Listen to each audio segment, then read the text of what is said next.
everyone, welcome to the Way of Law. In this video, we are going to study about stages of civil suit. ये हमारे CPC के जो series है उसका सबसे पहला लेक्चर है और मैंने यहाँ पे जो पहला टॉपिक चुना है पढ़ाने के लिए वो है stages of civil suit. Now let me tell you the reason. What I want you people to know कि ये एक्चुअली फंक्शन कैसे करता है कोर्ट, तो शायद आपको कंसेप्ट की क्लैरिटी ज्यादा अच्छे से होगी. तो एक तरीके से इन शॉर्ट मैं आपको एक बेस बनाना चाहती हूँ जिससे आपको पता चले कि हम अलग अलग टॉपिक्स पढ़ेंगे. वो शायद आपके दिमाग में इतने टाइम के लिए रिटेन ना रह पाए. उसके पीछे का रीजन ये हो सकता है क्योंकि आपको उसका यूज पता ही नहीं है. इस वजह से पहले मैं आपको उन सब चीजों का यूज बता दूंगी. किसके थ्रू? कि जो सिविल कोर्ट है, जो सिविल सूट है, उसमें क्या क्या स्टेजेस रहते हैं मैं आपको वो बता दूंगी. उसके बाद फिर आप किसी कंसेप्ट को लर्न करोगे तो आपके लिए इजी होगा. अब वीडियो शुरू करने से पहले एक और बात बता देती हूँ. वैसे तो बहुत से स्टेजेस होते हैं, ठीक है, बहुत से ऑर्डर्स, बहुत से सेक्शंस इन्वॉल्व है. मैंने कोशिश की है कि मैं एटलीस्ट इसका जस्ट तो पूरा ही कवर करूं और इंपॉर्टेंट सेक्शंस और ऑर्डर्स को मेंशन करूं. So let's start with it. तो सबसे पहला, अब हम ये जो सिविल कोर्ट में हम लोग सूट क्यों फाइल करते हैं? हम सूट तभी फाइल करते हैं जब हमारी किसी तरीके की लीगल राइट होती है ना, और वो जो हमारा लीगल राइट है उसका वायलेशन हो गया है तो हमें रिलीफ चाहिए होता है. इस वजह से हम लोग कोर्ट में जाते हैं. बस यही बात है. किस लिए हम लोग जाते हैं सिविल कोर्ट में? एक और बार बोलो इस बात को, हम इस वजह से जाते हैं क्योंकि हमारा कोई एक लीगल राइट रहता है, उस लीगल राइट का वायलेशन हो चुका है, अब हमें रिलीफ चाहिए, इस वजह से हम लोग सिविल कोर्ट में जा रहे हैं. यस, यही होता है. तो शुरू कैसे होगी प्रोसीडिंग? आप जा तो रहे लेकिन ये प्रोसीडिंग शुरू कैसे होगी? तो सबसे पहले क्या होगा?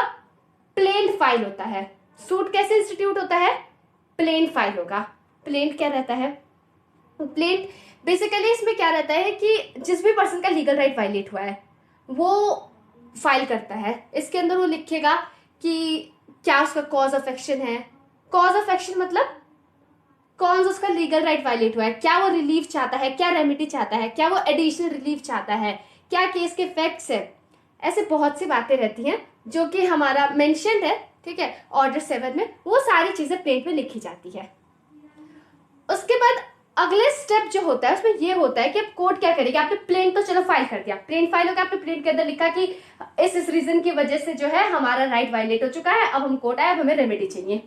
अब कोर्ट ये देखेगी जो आपने प्लेन फाइल किया है तो क्या उसको ध्यान में रखते हुए सूट चालू किया जा सकता है. तो कोर्ट ये देखेगी. अब कोर्ट कैसे देखेगी? कोर्ट ये देखेगी कि कहीं लिमिटेशन टाइम, एक लिमिटेशन पीरियड होता है, कहीं लिमिटेशन पीरियड तो नहीं एक्सीड कर गया, या फिर इसका कोई लीगल राइट वायलेट ही नहीं हुआ. मुझे लग रहा है मेरा लीगल राइट वायलेट हुआ है पर जरूरी थोड़ी है हो ही.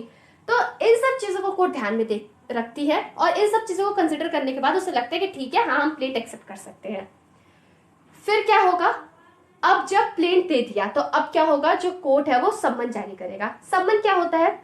बहुत बार सुना होगा, मैं आपको बताती हूँ. सम्मन क्या होता है? एक कोर्ट ना एक इंस्ट्रूमेंट है कोर्ट के लिए. कोर्ट क्या करती है? डिफेंडेंट को बुलाती है इसके थ्रू, किसी को भी, मतलब किसी पार्टी को बुलाती है कोर्ट में. तो अब यहाँ पे कोर्ट क्या करेगी? अब बात ये पहुंचानी होगी डिफेंडेंट तक कि भाई तुम्हारे अगेंस्ट जो है सिविल सूट चल रहा है कोर्ट में, तुम्हारे अगेंस्ट केस फाइल हुआ है. बताएगा कौन? कोर्ट के थ्रू बात जानी चाहिए ना, एक अथॉरिटी के थ्रू बात जानी चाहिए. तो कोर्ट क्या करेगा? सम्मन इशू करेगा. ठीक है, इसके बारे में ऑर्डर 5 पे दे रखा है और सेक्शन 27 भी है. फिर क्या होगा? अब जब सम्मन इशू किया तो देखो दो चीजें हो सकती हैं. या तो उस पार्टी के पास, मतलब जो है डिफेंडेंट के पास, डिफेंडेंट कौन होता है? डिफेंडेंट वो होता है जिसके अगेंस्ट सिविल सूट फाइल किया गया है. तो अब जब समन गया तो अब डिफेंडेंट के पास या तो समन पहुंचेगा, लेकिन ऐसा हो सकता है क्या पता ना पहुंचे. कोर्ट के पास रीजनेबल ग्राउंड्स है इस बात को अप्रूव करने में कि हाँ जो समन है वो डिफेंडेंट तक नहीं पहुंचा है. तो ऐसे सिचुएशन में कोर्ट क्या करेगी? दोबारा से री इशू करेगी. अब चलो हमने मान लिया कि समन पहुंच गया है, किसी भी तरीके से जो है समन पहुंच गया है. तो अब क्या होगा? दो चीजें हो सकती है. या तो डिफेंडेंट कोर्ट में आएगा या तो डिफेंडेंट कोर्ट में अपीयर नहीं होगा. तो अगर कोर्ट में अपीयर होता है तो जैसे मतलब नॉर्मल प्रोसीडिंग चलती है उस हिसाब से चलेगी. लेकिन अगर नहीं अपीयर होता है तो कोर्ट क्या करेगी? एक्स पार्टी डिक्री पास कर देगी. अब एक्स पार्टी क्या होता है? एक्स पार्टी मतलब ये होता है जो जो डॉक्यूमेंट्स, जो जो फैक्ट्स प्लेंट ने कोर्ट के सामने रखे हैं उसके बेसिस पे जजमेंट दे देती है कोर्ट. अब इसका मतलब ये नहीं है कि मान लो डिफेंडेंट को सही में कोई परेशानी है और वो कोर्ट में नहीं आ पाया तो क्या वो एक्स पार्टी डिक्री एक्सेप्ट करेगा? नहीं. एक्स पार्टे डिक्री जो है उसके अगेंस्ट जो है ऑर्डर 9 में उसके बारे में बता रखा है, वो उसके अगेंस्ट अपील भी कर सकता है, सेट असाइड भी करवा सकता है डिफेंडेंट। और अगर मान लो आ गया डिफेंडेंट, तो अब डिफेंडेंट क्या करेगा, अब आगे की प्रोसीडिंग कैसे चलेगी, मैंने बता दो दिया कि आगे की प्रोसीडिंग चलेगी, लेकिन चलेगी कैसे। अब क्या करेगा डिफेंडेंट, रिटर्न स्टेटमेंट फाइल करेगा। जैसे प्लेंटिफ ने प्लेंट फाइल किया डिफेंडेंट की तरफ से, वैसे ही रिटर्न स्टेटमेंट होता है। ऑर्डर 8 में बता रखा है। अब ये जो रिटर्न स्टेटमेंट है ना, वैसे तो 30 दिन के अंदर ही फाइल करना होता है, जैसी मतलब ये बात पहुंच चुकी है डिफेंडेंट के पास, लेकिन इस टाइम पीरियड को 90 दिन के लिए एक्सटेंड किया जा सकता है। अब रिटर्न स्टेटमेंट में क्या लिखेगा, वो यही बातें लिखेगा कि जो मेरे अगेंस्ट एलिगेशन रेज किए गए हैं वो गलत है, ठीक है, काउंटर क्लेम करेगा, यही सारी चीजें करेगा। मतलब एक तरीके से प्लेंट को अपोज करने के लिए रिटर्न स्टेटमेंट फाइल किया जा रहा है, अपने डिफेंस में बातें लिख रहा है डिफेंडेंट उस रिटर्न स्टेटमेंट में। अब आ जाओ अगले स्टेप पे। अब क्या होगा, दोनों पार्टीज अपना अपना डॉक्यूमेंट पेश करेंगी कि किस डॉक्यूमेंट पे वो लोग रिलाई कर रहे हैं। अब क्या होगा, जो कोर्ट है दोनों पार्टीज को एग्जामिन करेगी कि ये जो एलिगेशन है, ये जो पार्टीज रेज कर रहे हैं, क्या दोनों पार्टीज को एक्सेप्ट कर रही हैं या फिर डिनाई कर रही हैं। और अगर इस मतलब बेसिकली ये वाला जो स्टेप है एग्जामिनेशन, इसे फर्स्ट हियरिंग भी कहा जाता है कि क्या क्या एलिगेशन जो है पार्टीज एक्सेप्ट कर रही है, क्या डिनाई कर रही हैं।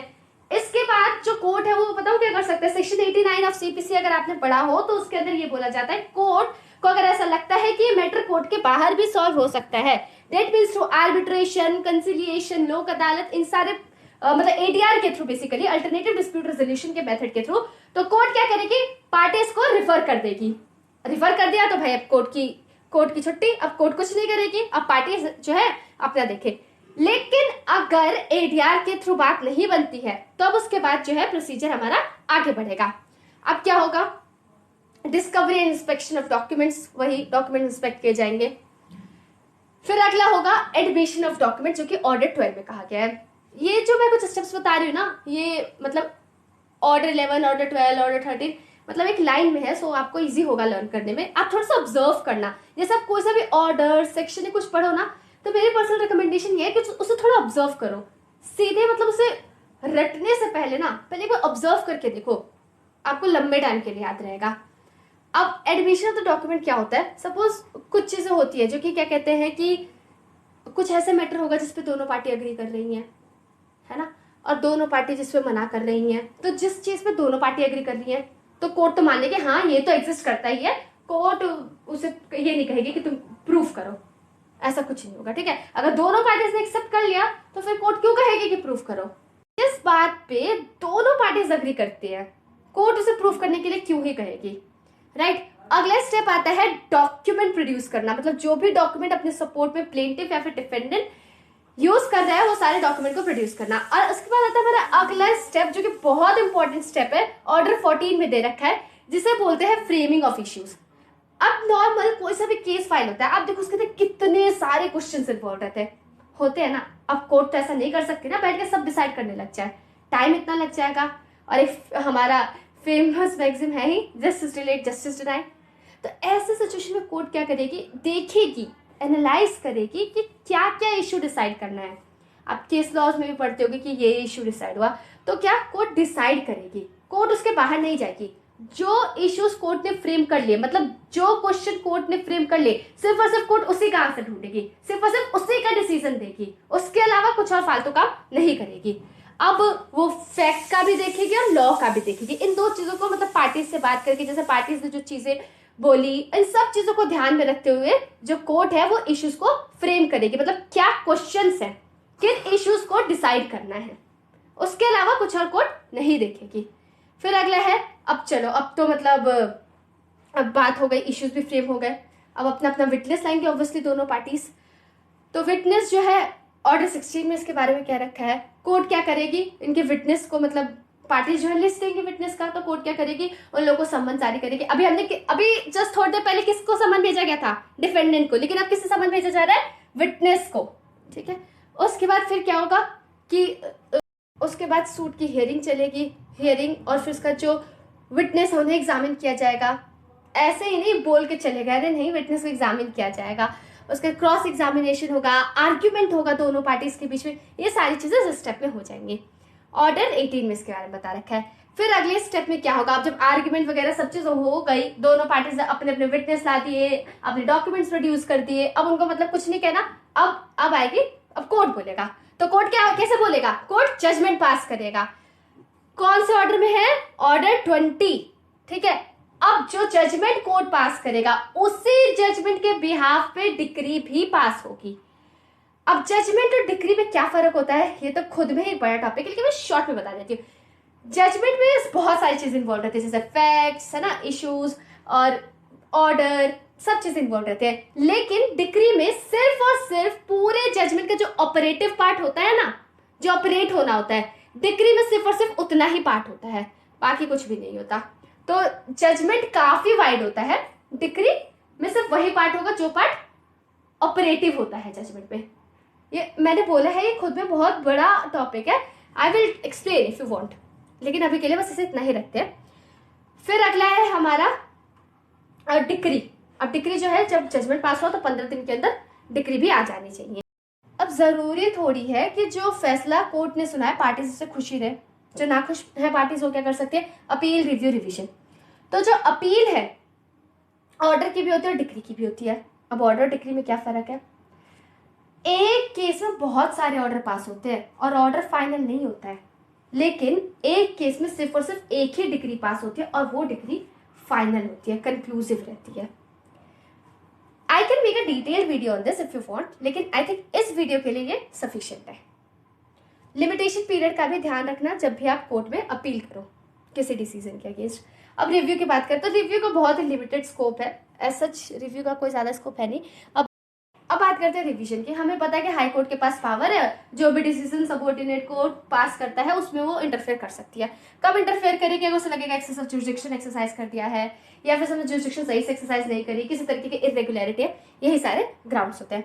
अब जो final and last stage of this is execution of the decree, मतलब जो भी डिक्री पास करी है वो जो है डिक्री होल्डर जजमेंट डेटर के अगेंस्ट एग्जीक्यूट करवा सकता है।